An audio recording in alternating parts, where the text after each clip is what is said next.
dear ladies and gentlemen. I am sincerely happy to welcome you to our forum. We are meeting during the anniversary year of establishment of diplomatic relations of both our countries.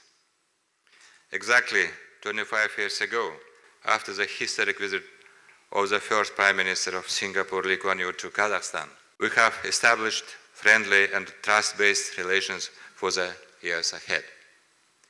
President of Kazakhstan, Nursultan Nazarbayev, highly appreciated the friendship with Mr. Lee Kuan Yew, and our people will never forget the big contribution of the founder of Singapore's statehood to construction of thorough relations of mutual trust and respect. Today, Singapore has become one of the most important trade and economic partners of Kazakhstan in Southeast Asia. We have more than 100 joint ventures in the manufacturing industry, trade, ICT, construction, and finance. However, time zips along. New challenges appear, but also new opportunities. The world is at a fateful moment. Global security and international trade roles are suffering pressure of many factors. New technologies and innovations are transforming the way of life. Nevertheless, our country is looking to the future with confidence. President Nazarbayev announced the course of the third modernization of Kazakhstan, aimed at creating a new model of growth and joining the ranks of the top 30 advanced countries in the context of the new global reality. A clear strategy of digital transformation of the country is being implemented. The announced two social packages of measures shall ensure the inclusiveness of economic growth and the subsequent growth in income for all citizens. The first outcomes of the strategy are here. The economic growth rate of Kazakhstan is ahead of the world average. In 2017, our economy grew by 4.1%, and for the first 10 months of this year, also by 4.1%. At the same time, non-primary sectors provide 2/3 growth. We have done a lot of work to improve the investment climate and intensify the liberalization of laws on entrepreneurship. We have improved mechanisms for the protection of property rights. We have ensured the rule of law. We've encouraged competitiveness. We have restricted monopolies. National companies Kazakh Invest and Kazakh Export were created to build effective interaction with investors on the principle of one-stop shop. Today, in the World Bank's Doing Business 2019 rating, Kazakhstan ranks 28th among 190 countries of the world. Kazakhstan became an associated member of the OECD Investment Committee and joined the Declaration on International Investment. I am confident that we have great potential for cooperation. Let me share my vision of the promising areas. First, cooperation in the field of innovations. You are aware that Kazakhstan has begun the accelerated introduction of new technologies and innovations, elements of the fourth industrial revolution. Our goal is to create a national mechanism and use science, innovations, and technologies to prepare for future development. Singapore rightfully occupies a leading position in this field. This is proven by Singapore's successful presidency in the Association of Southeast Asian Nations and the 33rd ASEAN Summit recently held in Singapore under the guidance of such ideas as sustainability, flexibility, and innovation. The government of Kazakhstan invites Singaporean companies to the IT sector to cooperate on the system-wide implementation of innovative digital methods and technologies, smart city development. Experience of Singaporean companies in creating a modern infrastructure of an innovation cluster is valuable for us. And today, right after our meeting, I will purposefully visit for the Fusionopolis Innovation Cluster. In Kazakhstan, we have already created an innovation cluster. Its core is represented by Nazarbayev University, the Park of Innovative Technologies, and the International Center for IT Startups, Astana Hub. The law of venture financing is adopted. All this creates favorable conditions for the development of an innovation ecosystem, technologies, and venture businesses. Today, I offered the Biotech National Holding to work with their colleagues from Enterprise Singapore on creation of a joint venture fund to promote startups through and with the help of Singapore to the countries of Southeast Asia, as well as in the opposite direction, including markets of the EU countries. The second promising direction in my consideration is joint work in the field of transport and logistics. Kazakhstan, being the first country on the path to the Belt and Road Chinese initiative, is actively developing its infrastructure and logistics capacity. The multimodal Eurasian transcontinental corridor has been launched that links Central Asia with Europe through Russia, the Caspian and Black Seas, as well as Iran and Turkey. 5 railway and 6 automobile international roads ensure transit of commodities through the territory of Kazakhstan 2 times faster than maritime transports. The Kazakhstan section of the international corridor Western Europe, Western China reduces the time for transportation of goods from the port of Liaoningan to St. Petersburg to 10 days. On the border with China, modern warehouses of the land port Horgos Eastern Gate were constructed. It is the largest logistic park in Central Asia.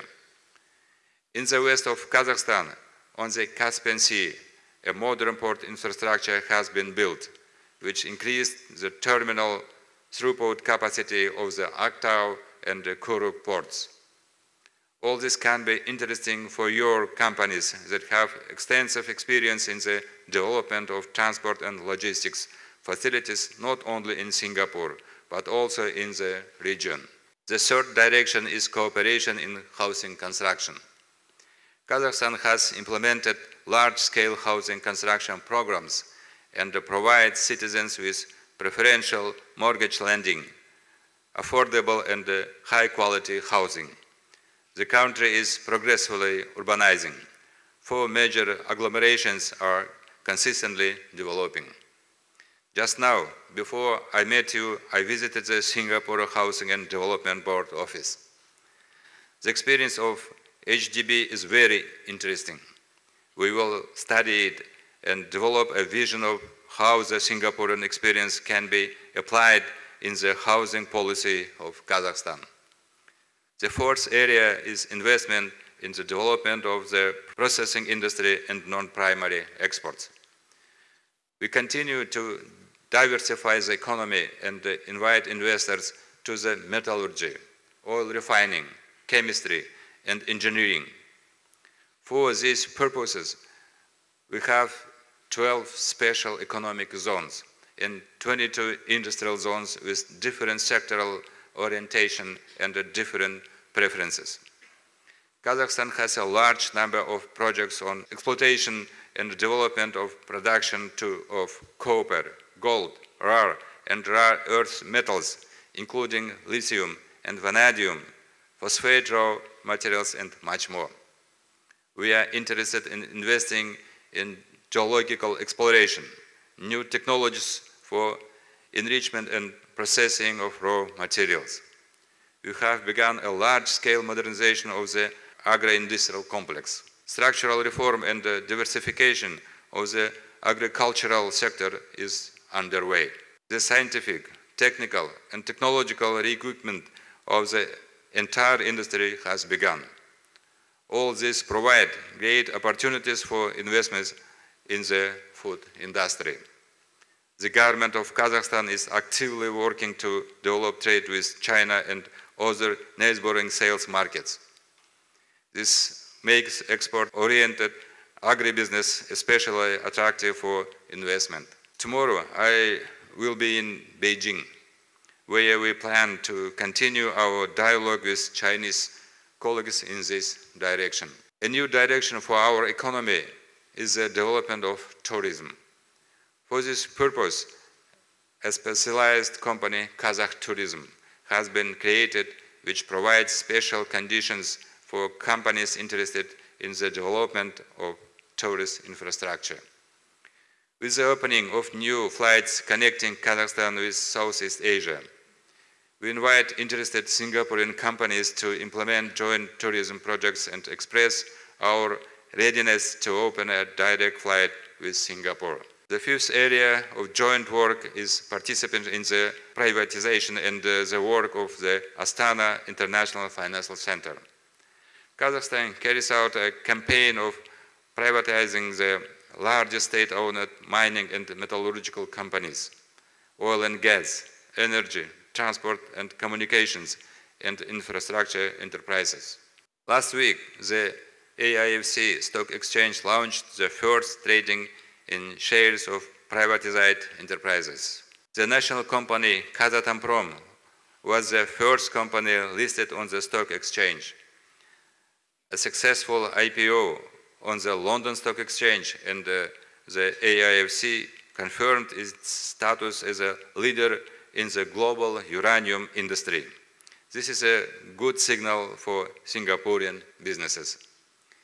In the near future, large national assets in the telecommunications, aviation, railway, and oil and gas industries will be put for the IPO. The AIFC is the only center in the region of Central Eurasia, the work of which is governed by English law, an independent court and the international arbitration center guarantee fairness and the protection of the rights of the parties. The participants are granted with tax benefits up to 50 years, simplified currency, visa, and labor regimes. Therefore, the government of Kazakhstan invites Singaporean companies, banks, and financial institutions to work together at the AIFC. Dear ladies and gentlemen, these are the main areas of cooperation that are beneficial for business and which, in my opinion, will allow us to bring our countries even closer together. In this regard, the signing of an intergovernmental agreement on the promotion and mutual protection of investment is a symbolic event for me. The great Lee Kuan Yew once said, "If I were to describe in one word why Singapore succeeded, then that would be trust. It was our trust that allowed foreign investors to establish their factories in Singapore." To me, this statement seems decisive and fundamentally important in establishing business relations. It is similar to one of the basic principles that our President Nursultan Nazarbayev adheres in working with foreign partners. Cooperation based on trust, working together on mutually beneficial terms. Kazakhstan is a country that investors trust and with which it is profitable to work. I will cite only one fact. In the past 10 years alone, about $250 billion of foreign direct investment has been invested in the economy of our country. This has brought us to the first place in Central Asia. More than 70% of investments in the region fall to Kazakhstan. The government of Kazakhstan is ready to provide full support to your projects and is open to dialogue on the whole range of issues. I invite Singapore to actively cooperate and implement new joint projects. I wish success to all forum participants. Thank you for your attention.